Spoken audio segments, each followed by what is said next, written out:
Krishnamohan Reddy Gadwal MLA Congress లో చేరినప్పటి నుంచి ఈయన నిత్యం వార్తల్లో నిలుస్తున్నారు. ప్రత్యేకించి ఈ మధ్య కాలంలో ఈయన సెంట్రిక్ గా చేసి బీఆర్ఎస్ మైండ్ గేమ్ ఆడింది. ఎంతలా అంటే అటు ఆయన్ను ఇటు చూసే ప్రజలను పిచ్చోలను చేసేసింది. బీఆర్ఎస్ ఎమ్మెల్యేలను కలిస్తే తిరిగి తమ పార్టీలోకి వచ్చారంటూ గులాబీ కేడర్ సైతం సోషల్ మీడియాలో తెగ పబ్లిసిటీ ఇచ్చేస్తోంది.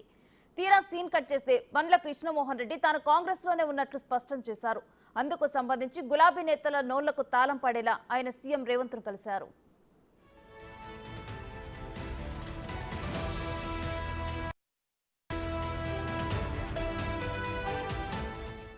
ఇప్పుడు అసలు విషయానికి వస్తే బండ్ల కృష్ణమోహన్ రెడ్డి గులాబీ పార్టీ ఎమ్మెల్యేలను కలిసింది వాస్తవమే. కానీ ఎందుకంటే ఆయన సభ్యత్వం మీద గతంలో డీకే అరుణ కేసు ఫైల్ చేశారు. ఆ కేసును అప్పుడు బీఆర్ఎస్ లీగల్ సెల్ డీల్ చేసింది. ఇప్పుడు బండ్ల కాంగ్రెస్ లో చేరిన నేపథ్యంలో ఆ కేసు ఫైల్స్ ని ఇమ్మని అడిగేందుకు వెళ్లారు.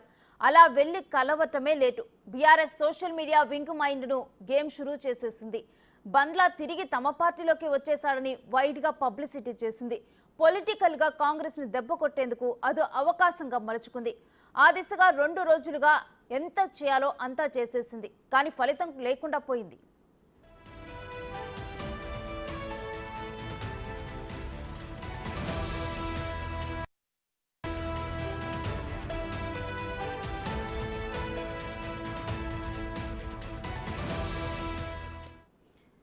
మరోవైపు మంత్రి జూపల్లి కృష్ణారావు గద్వాలలోని ఆయన ఇంటికి వెళ్లారు. ఆయనతో కలిసి బ్రేక్ఫాస్ట్ చేశారు. పార్టీ మార్పుపై వస్తున్న వార్తలను పట్టించుకోవద్దన్నారు.